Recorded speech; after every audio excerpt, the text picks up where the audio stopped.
Steven, I just got your card in the mail. You hear that? That's what I think about your holiday card. That's what I think about your holiday card.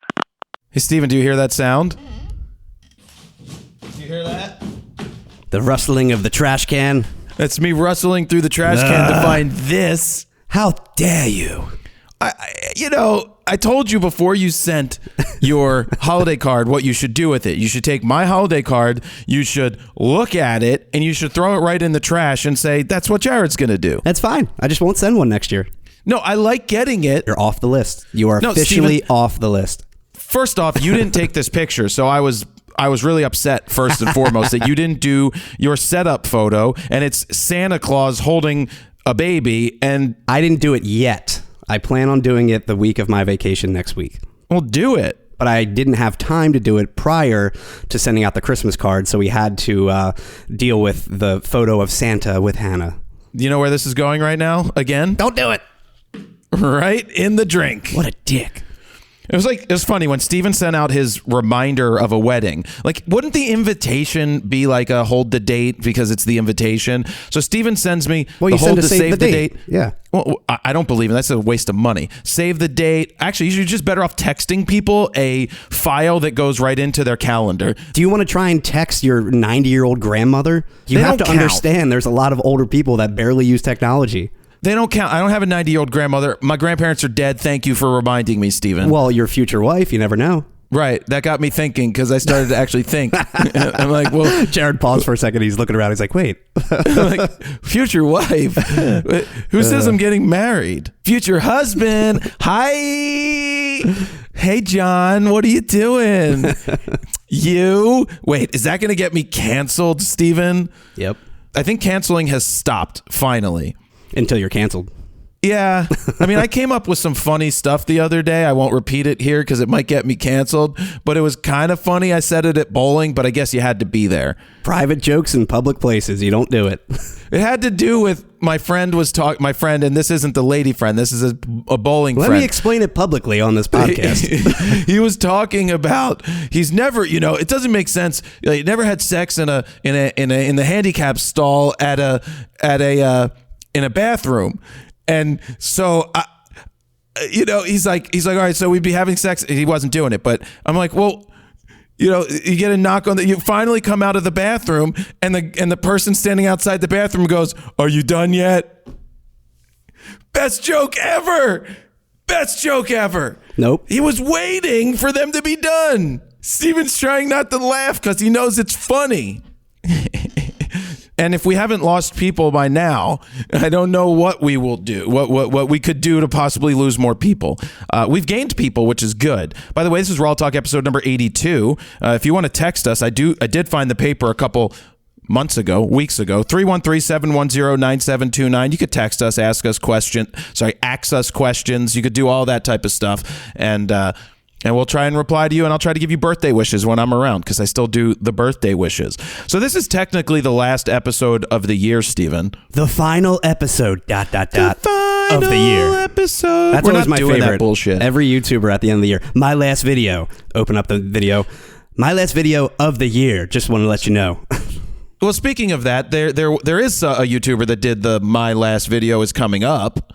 Well, are you talking about Matty Hapoya? Yeah. He's legit, apparently, quitting YouTube. That will be his final video. He's gone through many iterations of the YouTube sphere. He started off as part of the Peter McKinnon latch-ons. Travel Feels. To then find... The what? Travel Feels. That was his original channel name. Yeah. Yeah, so he did, when Peter came along and he was friends with Peter, he's like, I should do this. And he definitely got the overflow from the Peter bump. But he's one that actually continued on. Exactly. And became successful at what he was doing with the YouTube. He found his own space. Mm-hmm. He also has gone through the process of where I'm going to daily vlog, which died real fast. Remember when he started to do that? And I feel like every YouTuber goes through that phase.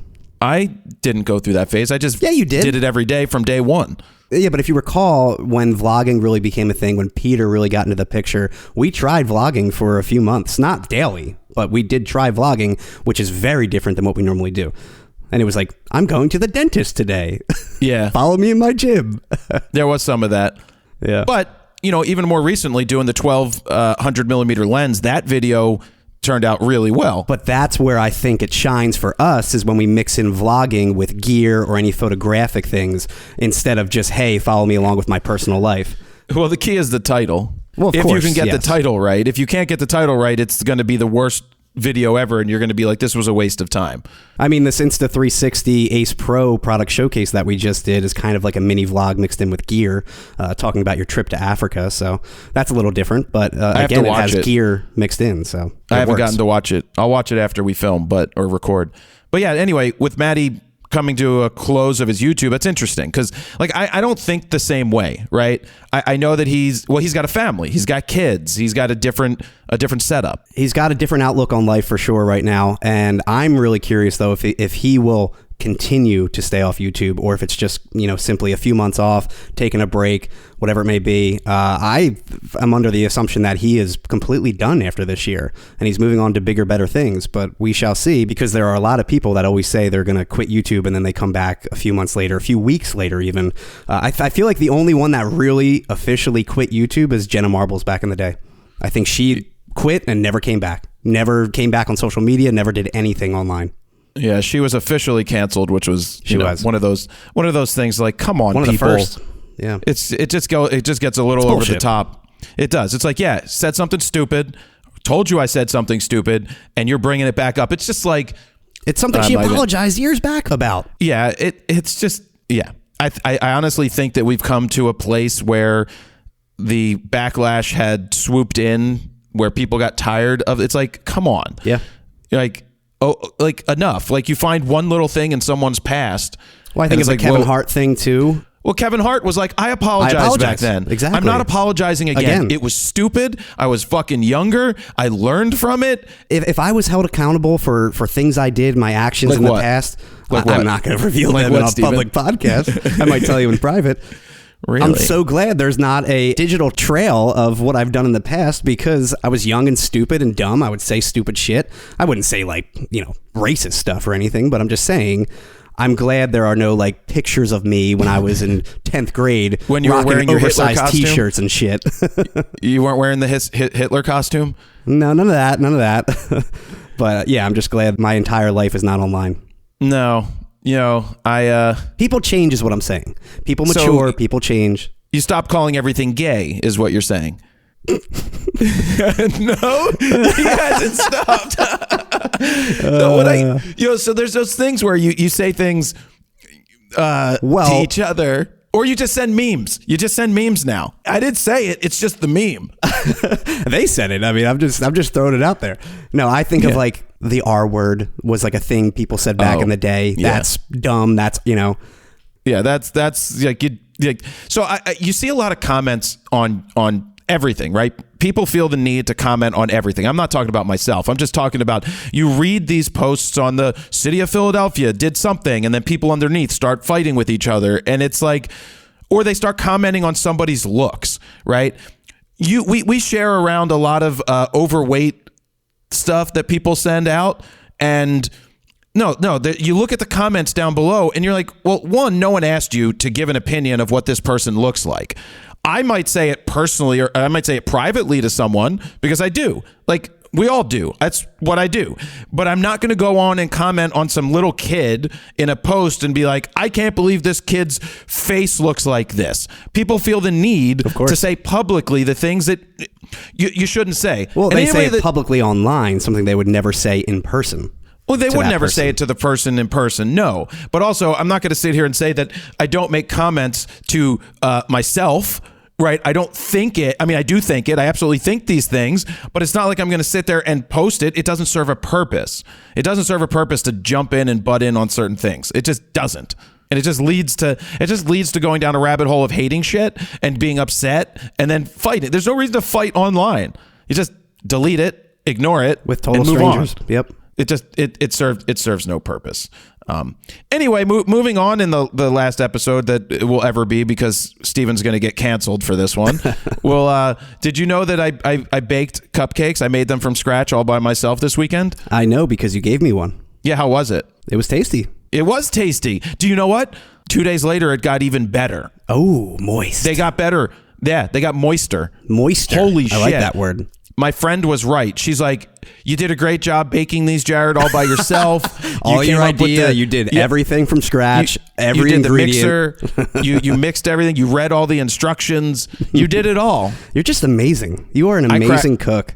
I cracked the eggs. What did she think about your cupcakes that you made? She felt that they needed to, that it shouldn't have been the chocolate icing. It should have been whipped cream. I personally don't like whipped cream. She likes whipped cream, so I don't like whipped cream. Huh.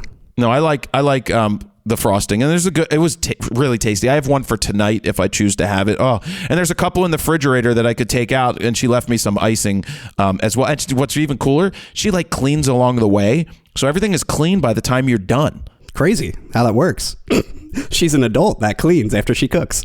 The bed gets made. She does all the things women are supposed to do, or the gay guy who is playing the role of the woman in the relationship. I definitely don't make my bed. That's one thing I never do. Well, I sent her a text. I'm like, guess who made their bed today? She's like, you did? I'm like, no, I'm sure someone else did make a bed somewhere in the world, but it wasn't me. Wasn't there a phase you went through where you were making your bed like every day for a few weeks or something? I recall you doing that.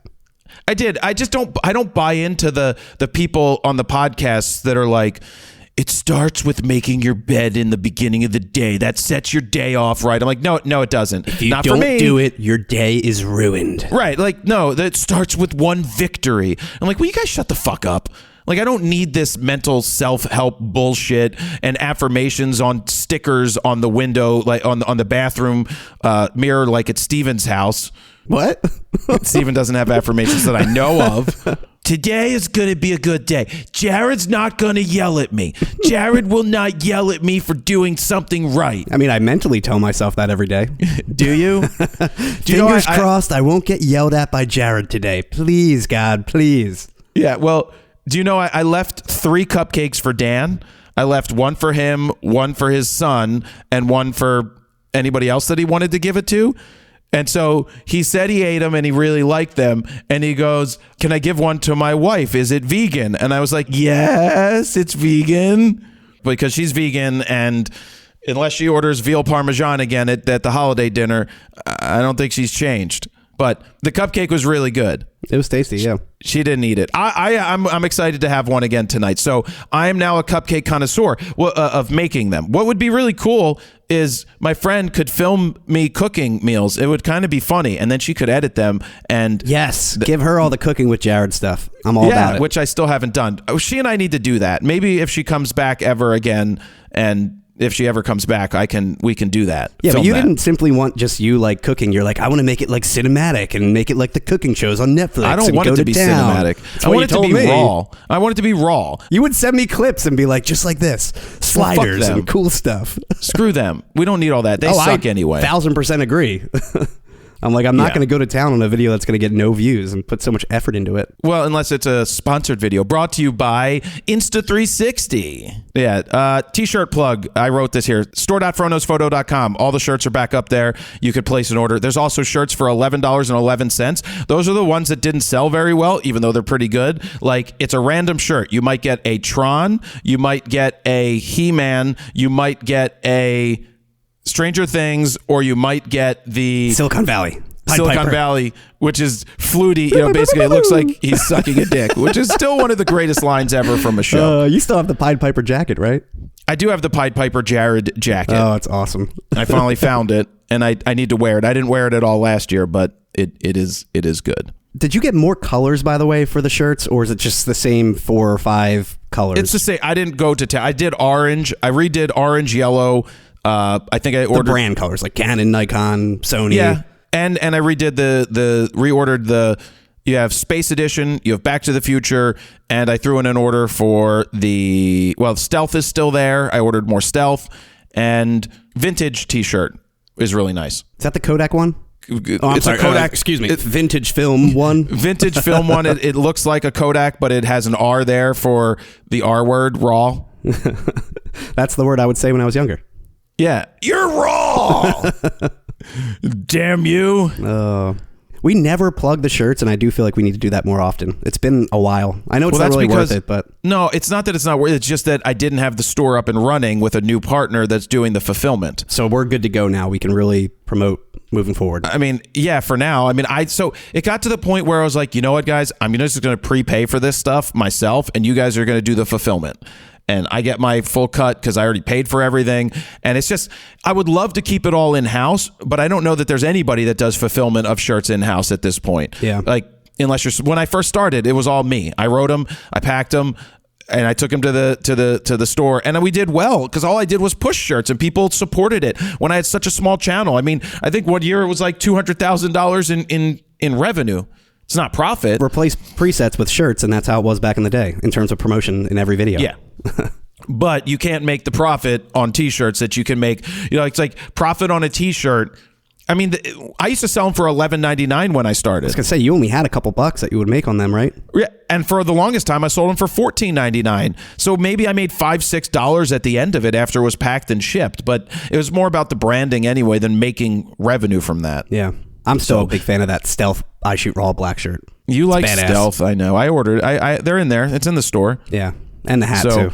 We've got stuff to talk about today. We're going to wrap up the year with some of our favorite cameras and lenses of the year. We're going to talk about me going out and shooting the A9 III yesterday against the R3, or I should say next to the R3 and next to the A1, because we have a video now that it's firmware 1.0.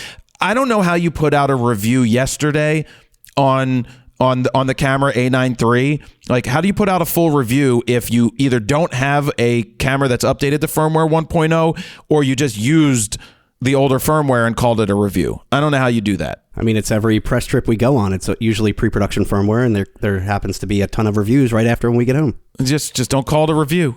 We've always called it a preview, yeah. Just call it a preview. But it's all right. I think that I still think we do the best reviews, being that we actually use shit in the real world. You think you're a little biased? No, Steven, I think I'm truthful and honest that I think we do the best reviews because who else is going to shoot the things that we go out and shoot? And by we, I really want to say me. Like, who really goes out and shoots the things that I go and shoot?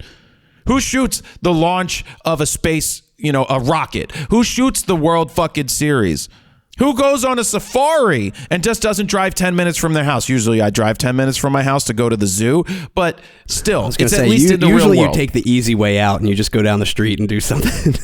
But I'm not going to go shoot. You've had a lot better opportunities presented to you over the past year or two, especially with the MLB stuff. Well, yeah, and that's why it's better to be in a real world and test. That's why, and I don't like testing. I always say I don't like testing because I don't care about testing. But that's the great thing is you're actually going out and shooting, and then you're coming back with how you actually shot, and then we can review a lens that way. Or so you want me to go? Why don't I just go into that, like using the A9 for the first time in the real world? I haven't really heard any feedback from you just yet because it just happened yesterday. Yeah, so on Monday, we were able to get a new A9 III sent to us. The reason it had to be sent to us is they couldn't send us firmware to update the one that I took that was 0.9, which was the one I took to Africa. So they have to send us a whole new camera. Which we've had that happen with Nikon too, with new beta firmwares and stuff like that. They've had to send out physical cameras. Yeah. The thing I forgot to do was do save load settings, which was a pain in the ass, but the Sony people received the camera back and sent me the save data file, which I then put back onto the camera, which made it so much easier because Steven sets up the cameras for me based on how I like them. And it was perfect. It was really perfect. And those Sony menus could take 20, 30 minutes, just doing a first run because there's so many damn sub menus after sub menu. Yep. So what I found to photograph was women's basketball at St. Joe's University. And what they have one of the worst lightings in gyms that I've been. There's kind of like these older lights, but that's kind of a good opportunity to go shoot. Because generally I'm at like I'm at like 4,000 ISO at f2.8 at like 1250 or 1/2000th of a second. That's generally what it is. But here, let me set it up for you. The whole idea was to take the A9 III and the R3. We felt that the A1 is really not a super fair side-by-side comparison, but I still took the A1 and I still took a round of images with that, but spent most of my time doing the A1, the A9 III and the R3 because those are both 24 megapixels and the ones that really go up against each other. More comparable, yeah. All the A1 people are still going to want to know because they're going to want to know. I think more people will get a kick out of it if you put it up against the A1, but I think more of a fair test is putting it up against a 24 megapixel sensor. If anything, I probably would have put it up against the old A9 II sensor, but we don't have that camera, and it's probably 5 years old now at this point. I don't really anyway. give a shit at this point. Yeah. Like, I want current models. And so, no, I definitely wanted to take the A1 to use just to get a feel. Sure. And an R3. And so what I did is I chose to take the 51.2 for both cameras and the 135.1.8. The 51.2 was useless. It's too short for what I wanted to do. So I stopped using it. I used it for a little bit, and then I'm like, nope. And I just stuck with the 135. And the biggest thing is you wanted to make sure you had the same focal lengths on each lens, correct? Like 135 primes on each one. Yeah, because I didn't want to take the 70 to 200 and be like, well, this one was at 84 and this one was at 97 and try to compare them. Yeah. And there's no way for me to get the exact same moments at the exact same time with both cameras. I have to go through all of the files from the R3, from the A1, and the A9 III to try and find ones that are similar. The settings were all the same. We'll probably do like a raw file review out of this and eventually a full-on review at some point, or a comparison. What I like about this is you're out there in the real world doing your side-by-side tests, but not literally side-by-side like on a tripod, taking it perfectly, same moment, blah, blah, blah. You're doing it in the real world. But I will probably come back to the studio tomorrow and do like a side-by-side, like dynamic range and high ISO test side-by-side. So you do actually have a true comparison side-by-side along with the real-world review. Best of both worlds. Because that's a controlled setting. The other one is not. We're not DP review. We don't fucking shoot charts. We're not Rishi. Like, it's meaningless. 100%. But you still want the best of the best gear, do you not? The best of the best sensor? No, I don't give a shit. Steven, I used the Nikon D2H. I remember DP reviewing that camera in 2002 and being like, the J-Flet sensor on this camera at high ISOs looks terrible, you know? And I get the camera and I did wonders with it for years. And so my whole thing is the pros that put this shit in their hands just want to know they can get great pictures because the technology allows them to. They don't care about the dynamic range. They don't care about the ISO. If it looks super clean, because if it's good enough and they get the shot, no one cares. They just use the gear. Yeah, but my thing is this is the first time ever that we've seen a global shutter in a stacked sensor full frame. And I want to see if there is a loss in quality. Is this moving forward how the industry is going to go with the loss of dynamic range and high ISO capability because of a global stacked sensor or not? Well, my reasoning for shooting everything at the same exact settings is to say this is the R3 at 4,000 and this is the A9 III at 4,000 ISO. No, that's great. Same shutter speed. So I shot You pushed it higher, right?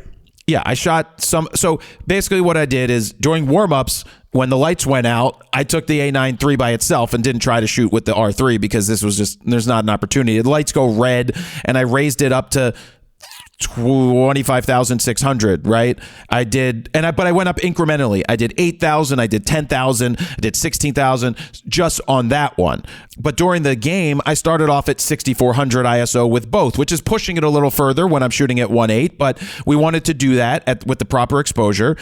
Then I went to like 8,000 for both. And then I settled on at 4,000 for both, which is more of a realistic place where I would have shot it. But we have it all. Yeah, and I think that's great because I do think most people still don't realistically push it past 6,400, 8,000 because at that point you don't even have the light there to begin with unless you're a photojournalist or a sports shooter where you really need that. But most of the time you're not shooting a professional event in that low light, you know? No, I shot some of the game at 2.5 on both cameras and 2.8, but then I went to 1.8 because that's what I had, but I kept the shutters like 1/4,000th of a second or 1/2000th at 1.8 at 4,000 ISO, right? A reasonable place that where you would normally be, yeah, where I would be. It's great. I haven't had a chance to fully analyze the images head to head yet because I've been really busy in the last 24 hours after I shot, and I will be getting to that, and we will put out a video. But what I can tell you is about the usability of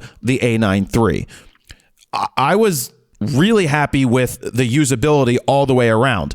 Everything from how it felt in the hands, I felt that picking that up and then picking up the R3 from Canon, I felt that the A9 III had a slightly better feel in the hands for the first time. Wow, really? That's big for you to say.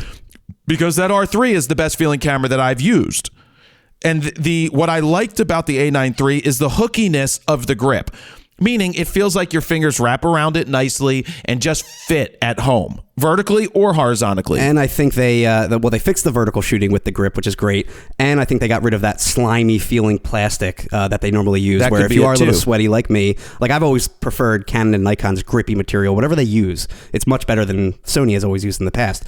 Where the A9 III comes along, I think they finally fixed that. And I still want to see an integrated vertical grip body from With them. bigger battery. One day. Yep. But yeah, with a bigger battery and everything. So looking at the viewfinder just seems bigger than what you find in the R3. R3 still looks great, but and I also found that the R3's viewfinder felt darker compared to the viewfinder of the A9 III. Well, that makes sense because it is a much higher resolution viewfinder and everything in the A9 III.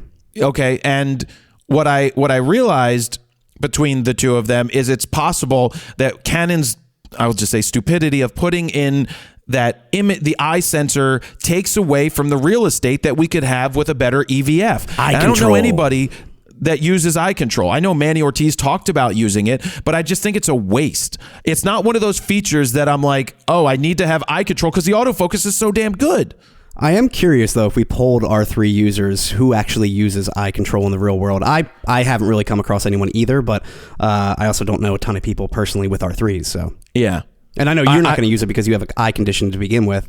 It would work with my eyes. I just don't feel that it's necessary. I don't feel that I'm missing stuff because I'm not using that feature. So I liked the viewfinder. The screen's still a piece of shit. I'm not going to use the flip out screen myself. I did notice that out of the side of my eye, I saw the end, like it sticks out slightly further than the left side of the camera because that's where the hinge is to flip out. That's not a problem or a big deal. You mean on It's the just A9 something III? On the A9 III that I noticed. And they still have the best screen out there, in my opinion. For flipping. The very angle, the tilting, you get the best of both worlds. I think every camera manufacturer needs to move forward with that as the standard.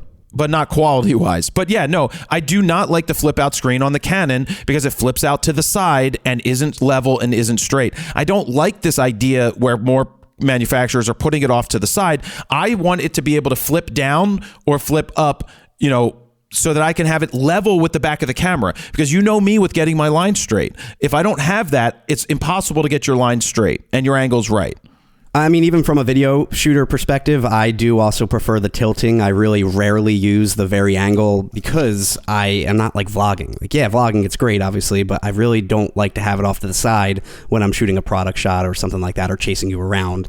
I still prefer to have it right flush, middle in the back. When coming back to the usability, other than it feeling great in the hands, the buttons are in great places. I just have to muscle memory, get used to where the shutter speed, aperture, and ISO are because Slightly it's different. Yeah. It's different. Like we made ISO the spinny dial at my thumb and shutter speed on the front and aperture is the back spinny dial because I barely touched that one. Which is funny because you come from shooting Nikon all your life and usually it's the opposite where the aperture's in the front.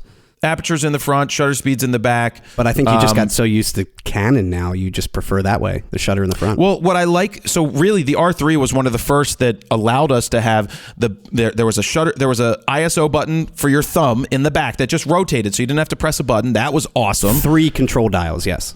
Yeah, you have your shutter speed and your aperture. Like that stuff worked great. But with the A9 III, I loved the placement of the buttons. I love the fact that we mapped the AF on button, which is a back thumb, to activate or deactivate the 120 frames a second. So it toggles on and off. It Toggles on. You don't have to hold it. Where by default, hold the C5 button in the front, and that will activate it. But you have to hold it and not toggle on and off. That's what I love about Sony is they are fully customizable. Where Canon still definitely holds you back with certain features. You can only map to certain buttons. Yeah, and so a few times I did it. I did it when the cheerleaders were doing flips. Oh, I did it when the hawk was running at me just to do it. But I love the fact that I can activate it. A different icon shows up on the screen, and then I could deactivate it quickly and get the shots. And so the things that are amazing. Any lag there at all, by the way, when you're toggling on and off? Oh, no, dude. It's instant. Zero lag. Great. Zero lag. Wow. The things that I've wanted in a camera, the 120 frames a second RAW option, or 60, you could do 60 frames, you could do 120 frames, you can set that, and the pre-release. The pre-release is something that it's a little more difficult to figure out how to set up. I set it to 0.01 because on the trip to Africa, it was set to 0.03. 0.03 at 30 frames a second is an extra 12 images, 10 to 12 images every time you press the shutter button. For context, Sony lets you shoot and adjust the setting from 1/10 of a second all the way up to 1 full second. So you can do 2/10 of a second, 3/10, blah, blah, blah, all the way up to 1 second. And the way that works is if I have my finger pressed halfway down, it is buffering as if I'm taking pictures. If I release my finger from being pressed halfway down, it's going to clear the buffer of those and not save them. They're gone. So if you do it for a second, literally following for a second, and then you press the shutter, it's going to save those an additional full second, 30 shots. Yeah. Well, no, I'm talking about 30 frames a second right now. Oh, okay. So if you set it for a full second, it's going to save that 30 frames. And then everything that you shoot. So basically, you're setting it for a length of time. So I did 0.1 and realized that it's 3 shots that I'm getting at 0.01, which means at 0.02, you're getting 6 shots, which I feel is a little too many. I would have liked maybe 4 shots of pre-release. What was cool is there's a feature that you can turn on that puts a star on the first picture that you take. So when you press, so that means I have 3 shots before the star. And so you can see where you shot the picture in the computer, and then you can see what was pre-release. That's great. And so just going through the files real quick, I did notice one where I liked one of the pre-release images better because I was late. So the picture that I took was the girl being blocked by a defender. So she was blocked fully by the defender. The 3 shots of pre-release happened right before she got blocked. Now, I don't like where the ball position is on the floor, but I did have her fully in there before she got blocked. So were there any moments, I know you didn't go through all the pictures just yet, but were there any moments that pre-release saved you? Not yet. Okay. Not yet, but I haven't seen them. So I think that there will be moments, like in that moment where I took the picture and she was blocked, I wouldn't have had the ones where she was not blocked. Did you use them side by side to the point where you use them evenly? For the most part, the R3 and the A9 III? You think you shot the same amount? Because I'm curious how many more photos you shot with the A9 III just because of the pre-capture. Well, what you have to remember is I did a couple of 120 frames per second. So the breakdown is there's 1,520 shots with the A9 III. There's 710 with the R3. And I only did 109 with the A1 because I really didn't want to go to town with that. So just think that every shot that I took, actually, I can go look at the single stars here on the A9 III because that will show you how many you shot, how many I shot. So, well, not how many I shot, but how many you meant to shoot.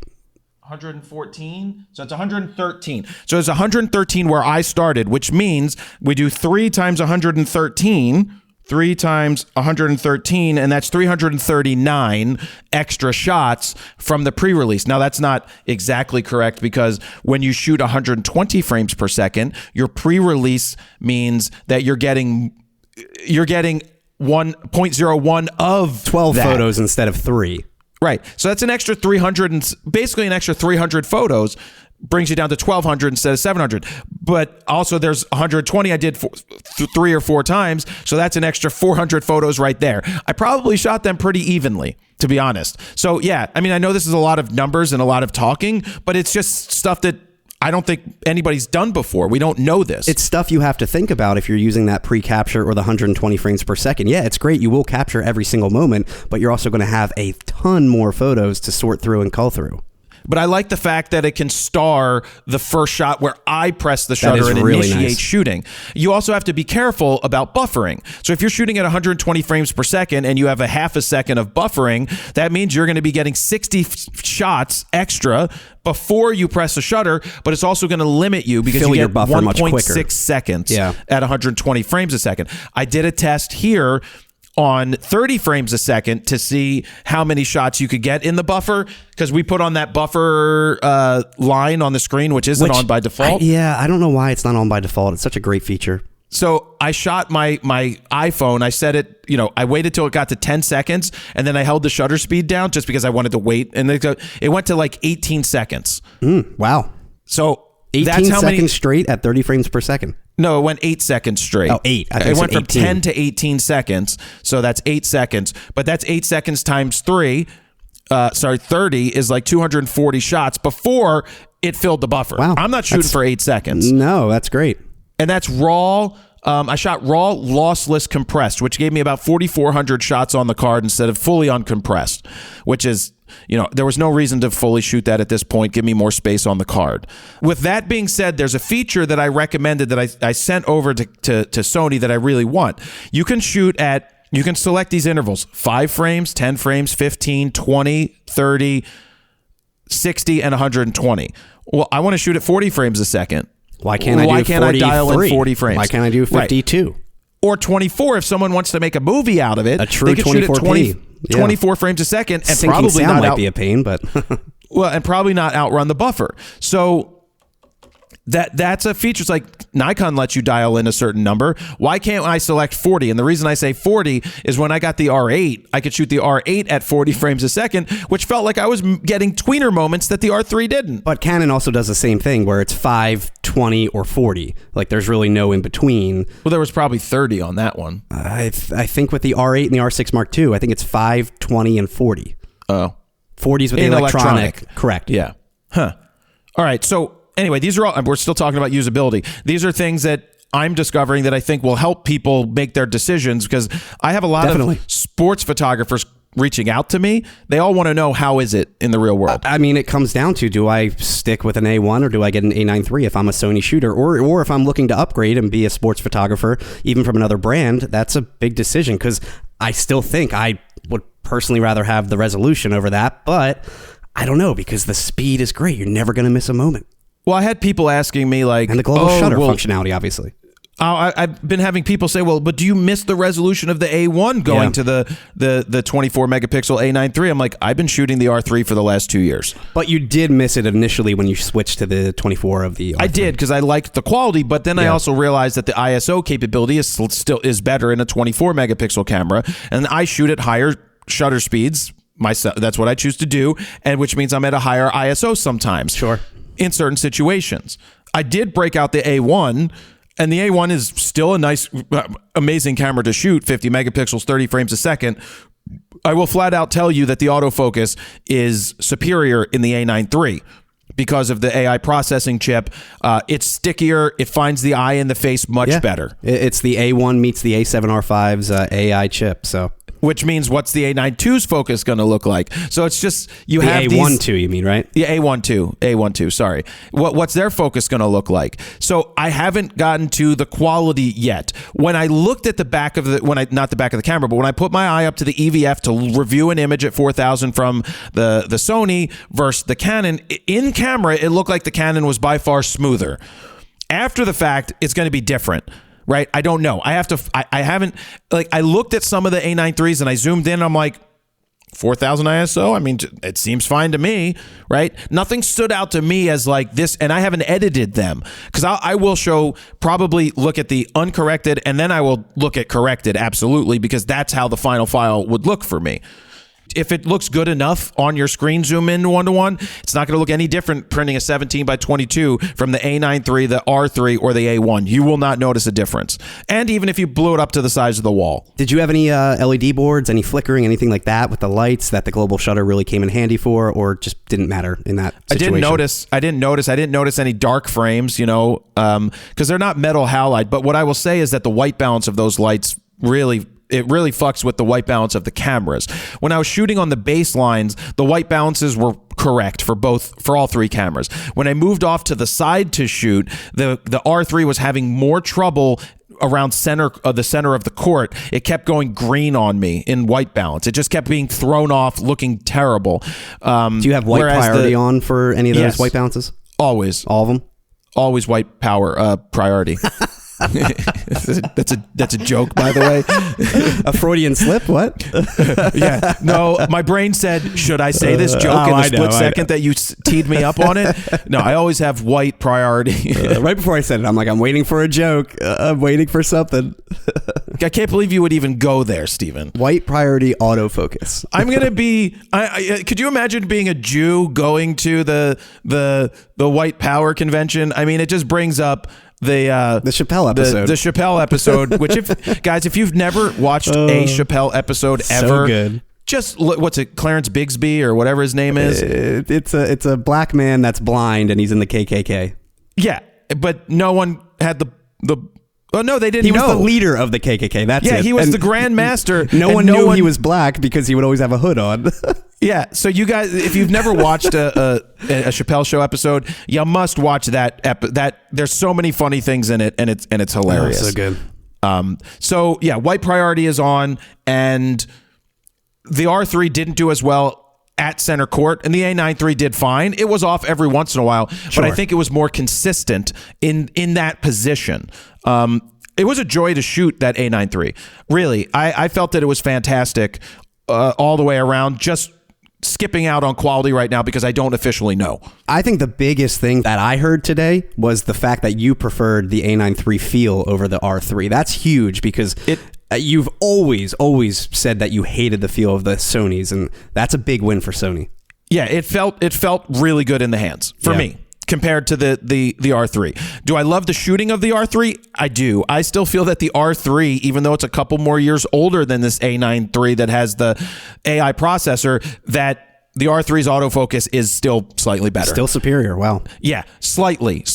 Because the A9 III's autofocus is the best autofocus that I've seen in a Sony. It's so much stickier because when I had that A1 against the R3 shooting that football, I was like, why is it getting the tracking box but not finding the eye or the face from a distance? You don't have that with the A9 III. You don't have an issue with that because it's finding the face. Well, I know when we were first initially shooting with it at the launch event, you were saying that like you still kind of, the focus was a little iffy, but it was pre-production and you only shot like how many things that day with it?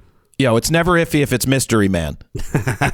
That's the old saying, Figure it right? out. Which, by the way, he's in a lot of that Insta360 Ace Pro video. Is he? I like when people we don't really talk about it much. And I love when he's just in the background and someone's like, is that so-and-so? Yeah. Actually, someone's like, I saw Mystery Man. I'm sure most people know who it is at this point. We've talked about him before on the podcast. Yeah. Mystery Man. I having the 1.0 firmware, which is basically the locked firmware.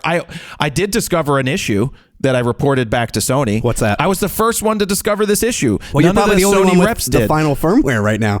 No, I think the reason was they all used the save load setting and didn't go and check this one setting. So I set up I wanted the camera. So I started to set up the camera and I was trying to set the date and time. So I set the date and time. The touch screen is not active when you reset the camera. I know. Sony does that. Why is the touch screen in the menu off and I have to go find it? It wasn't like that before. That was only since the past year or two that Sony started doing that. The custom button for that is the trash can, I've found out. Oh. So the trash can activates and deactivates the touch function out by default. So the issue that I found is when setting the date and time, I was hitting the OK button.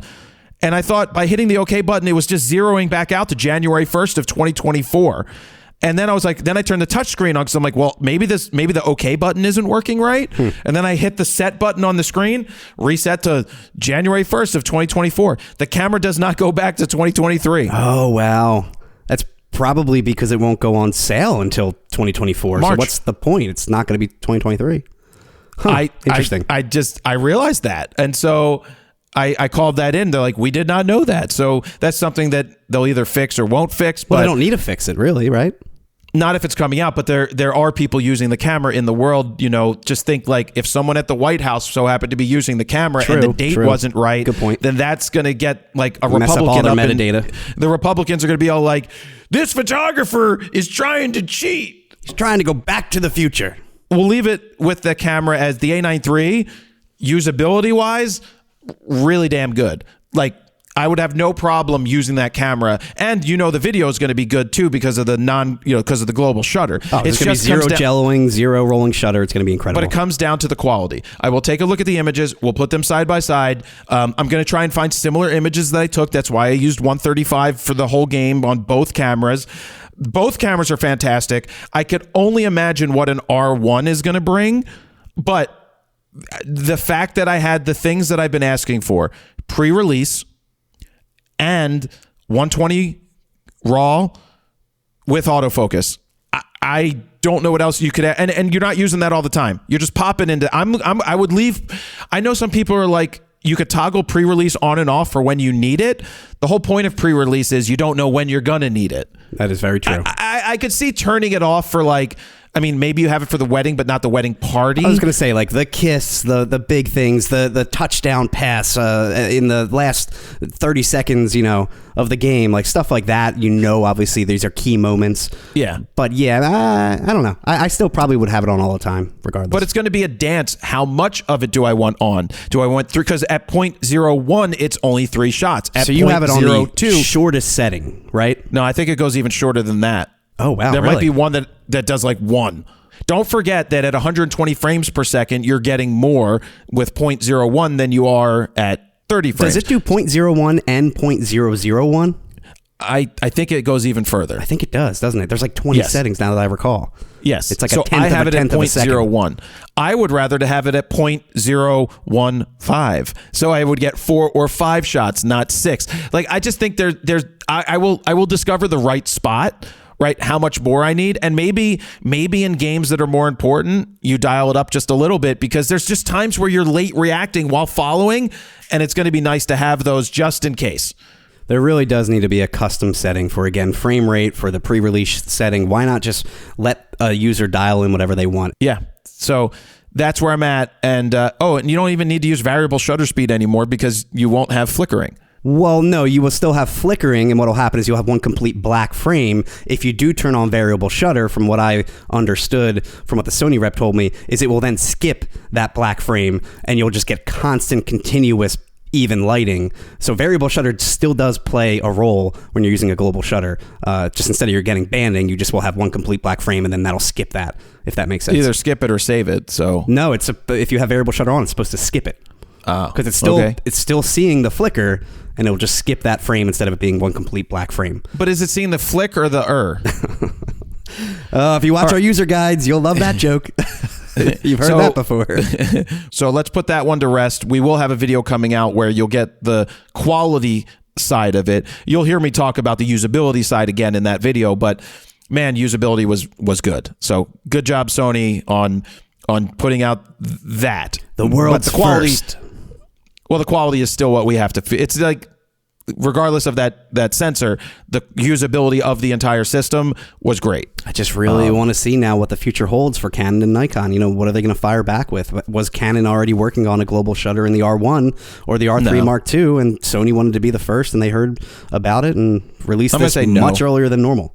I'm going to say Canon's not having a global shutter in the R1 or the R5 II. I don't see it coming. I think that we'll see. I just think that they've gotten to a place where you don't see issues at all in still photography from warping with the speed of that, and I just don't think they're going to get there. I just don't know what the frames per second is, and I don't know what the shutter speed is going to be. If it doesn't have pre-release, and if it doesn't have at least 120 frames a second with continuous autofocus, which I can't see it not having at this point, then I'm not switching. I'm not switching to an A9 III just because of glass at this point. You can't beat a 100 to 300 with a stick. Speaking of 100 to 300s with a stick, let's move into some of your favorite gear of 2023. A look back. We don't do awards because that would take a lot of time, and we try to get other content out. Didn't we do awards before though? Or I've got the Golden Fro behind me. I thought we did for like a year or two. Maybe, but they were we half-assed it. Yeah, I half-assed it, not no, you. But I don't think I could. MKBHD does awards where he gives it to the camera, and these companies actually want those awards that he says, and they use it because he has a say in the industry. I could do it in this and do the golden bobbleheads and send them out to my favorite camera of the year, or come up with some stupid categories. But what's some of your favorite gear of 2023? If we had to break it down into separate categories, I would say lenses for me. Canon kind of won that with the 10 to 20 f4, the 24 to 105 2.8, and I think the 100 to 300 was this year as well, right? The 2.8. Yeah. Those three. The honorable mentions for me would be like the Nikon 180 to 600 and the Plana 135 1.8. Although we already have seen 135s from every other brand, I still think Nikon did a great job getting one out so soon. Sigma 7200, disappointing.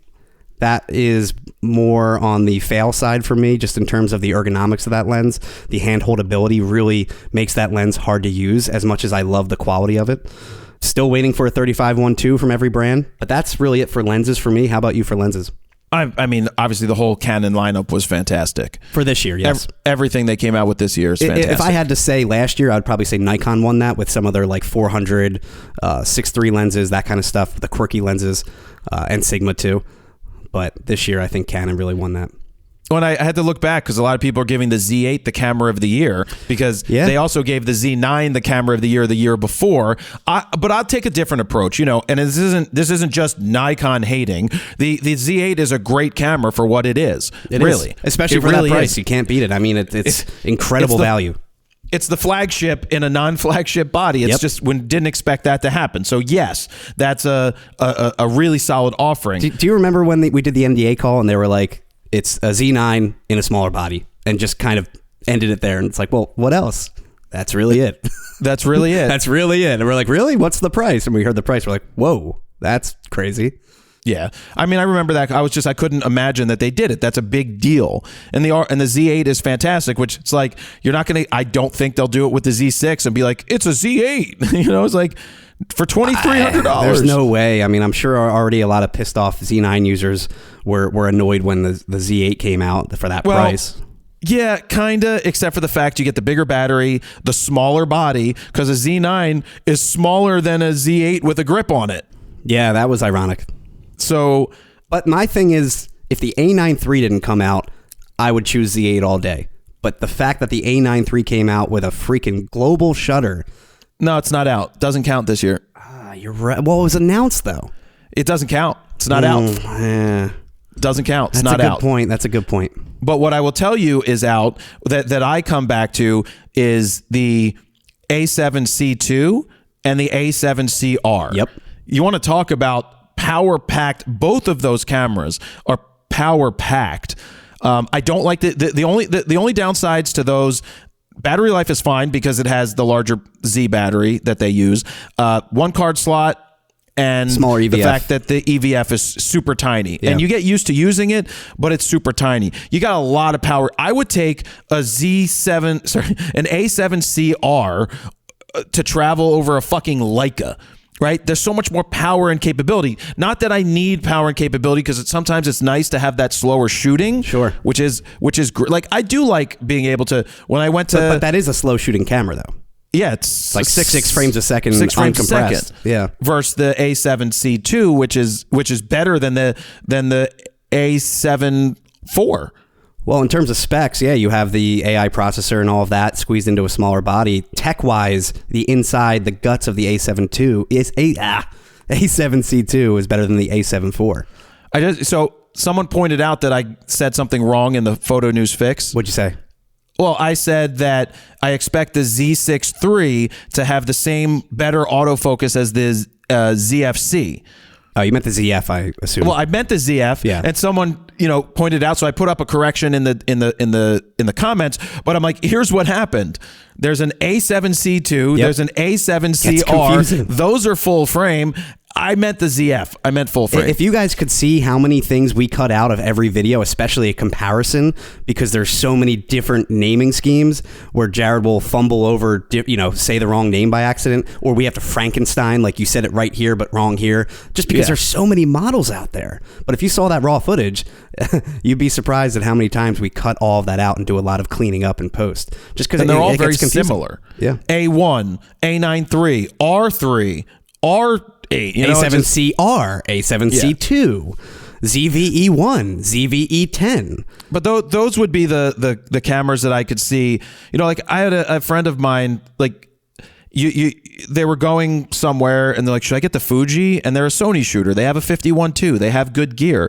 And I was like, get an A7CR.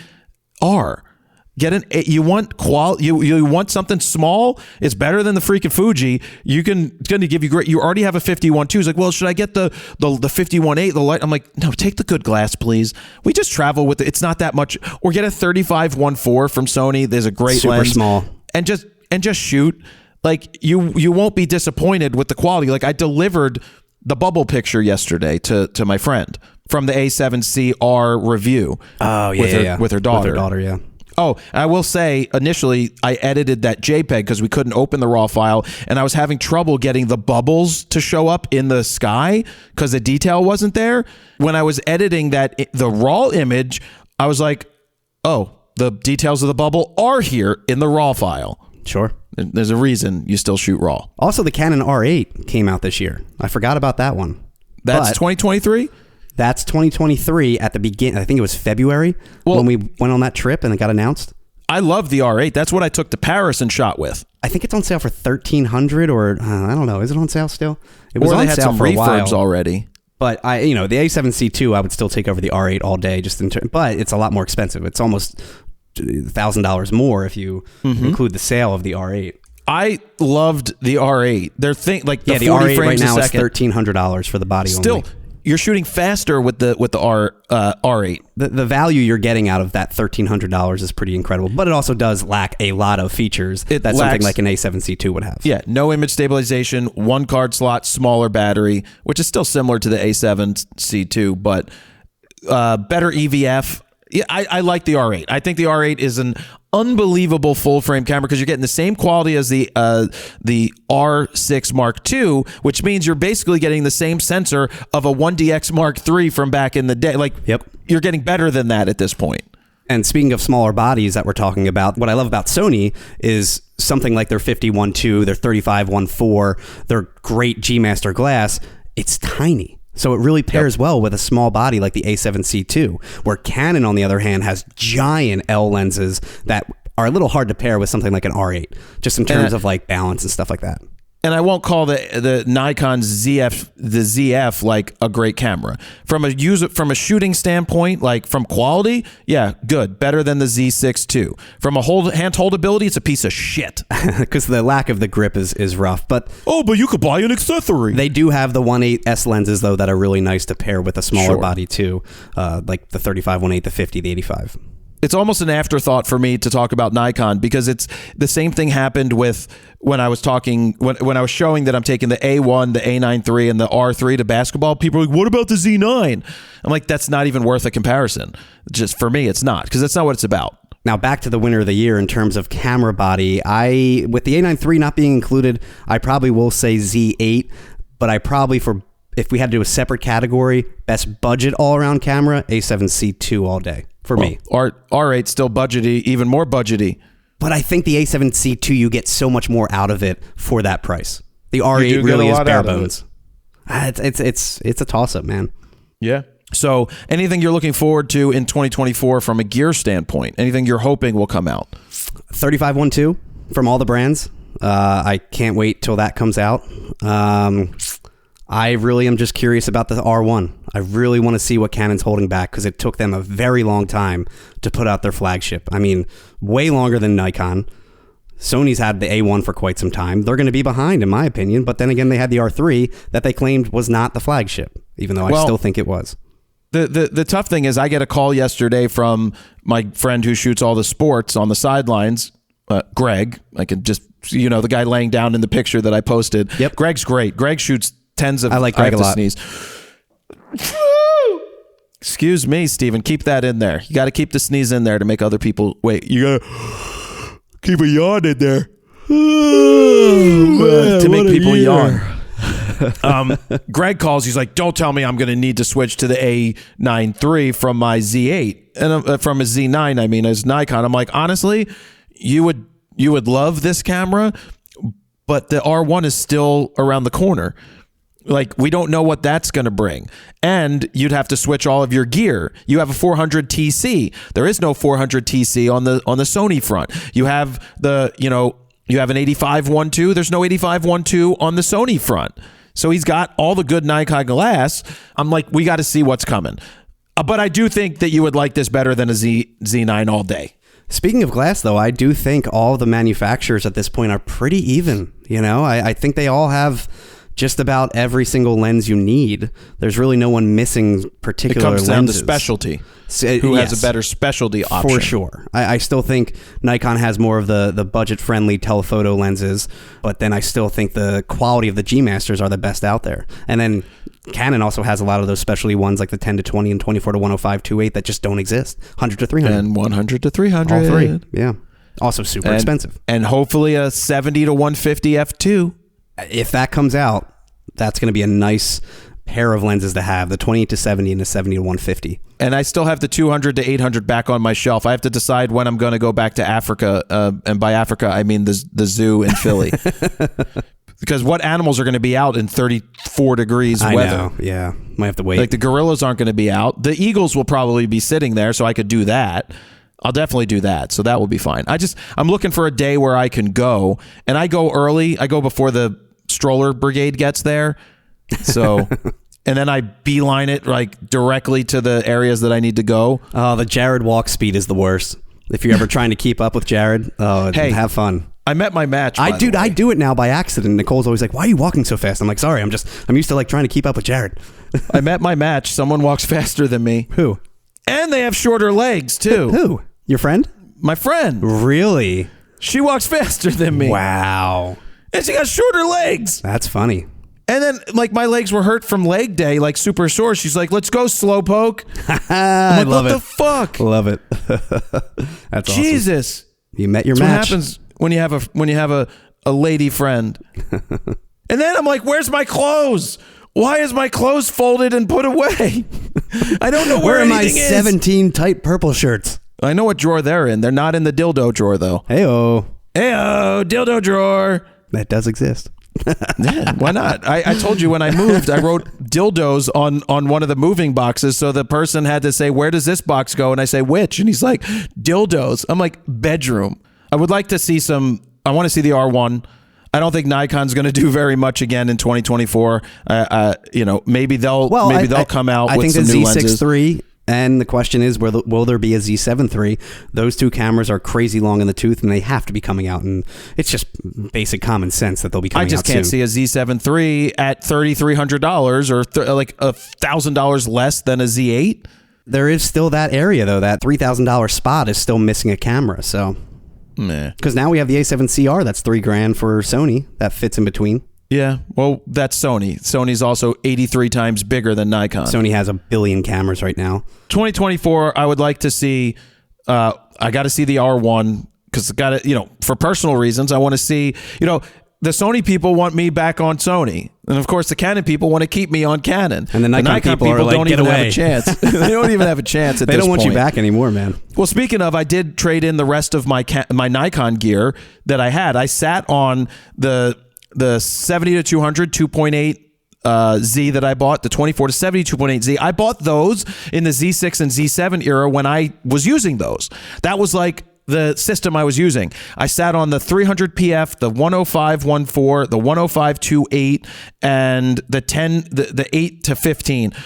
Traded all into Brandon at Allen's camera. So and the 24 to 70 2.8, the old one, traded them all in and got myself store credit to use when something I need to buy comes out. We have brand shelves, by the way. They're all sorted out by each brand. Nikon shelf right now is looking very lonely. There's almost no gear at all, minus a Z8 that they let us keep and an old Z6 that you had, some of your old DSLRs. But we had to send back. I don't know if I mentioned this last week, but we had to send back all the Nikon gear, and we have nothing left except a Z8. What I just realized is I have a collection of old DSLR Nikons. Yeah. But I don't have any glass for it. I maybe should have thought of that before I traded stuff in. Yeah, but I thought some of them were more like collectibles, like your D3S that you got back and stuff like that. No, I don't want it to be. I want it like every once in a while I may go out and shoot. Maybe I'll just have to go borrow a lens from Brandon if I go to do that. It doesn't make sense to just sit on a one. I mean, it doesn't make sense. Whatever. I'll rarely ever go use the D2X and the D1H and the D1X. So back to sending back all the gear, though. I packed it all. I managed to get it all into one giant box. There had to be like 50, 60 gram worth of gear in there. I'm like, I hope this box does not get lost. You did that much stuff? All of that fit into one box. And it wasn't that heavy either, but there had to be, There was a Z9, all the Z lenses, Z6 II, Z50, like all of those cameras were sent back along with all the lenses that we've got in the past 2-3 years. So a lot of gear. And the last thing that I want to talk about is I've been working on a project for probably over 2 years at this point, and it's finally starting to come to a place where I will start to let you guys in on what's going on and let you follow the journey. I'm not the person that says big things coming. I'm not the person that says big news about to be announced. I'm a realist. I'm going to tell it to you when it happens, and when I don't do that like bury the lead bullshit of like big things coming in 2024. No, we're going to continue to do what the fuck we do. But this project has been long in the making, lots of twists and turns, lots of ups and downs, lots of no's that I've turned into sticking around long enough, doing good enough work that it's going to lead to the potential for something really cool. Another step of where I want to take creativity for what I want to do off of YouTube, but still I'm not going the Matty Hapoya route where I'm not going to continue to do what we're doing here. I am this guy. I am this guy who makes reviews. I am this guy who shares my stories with people. And this next project that hopefully is launching early January that I'm starting on will be awesome. And it's around bowling. It's just what I've been working on for over 2 years with bowling, and a lot of work went into it, and I'll leave it at that for now. There's been a lot of behind-the-scene conversations between you and me about that, and that really is one thing you didn't bring up on the podcast the past 2 years that you've been working on that. It's something that has been kind of kept secret. I wanted to. There's stuff I want to talk about, the ups and downs, but I'm sure, talk about the story is awesome, right? Like some of the ways that I've met interesting people and just the randomness of it, I will share all of that. And that's the thing that I think people don't understand too. There's a lot of behind the scenes things that we don't mention on here that are more private, and we will one day bring them to light and let people know about them.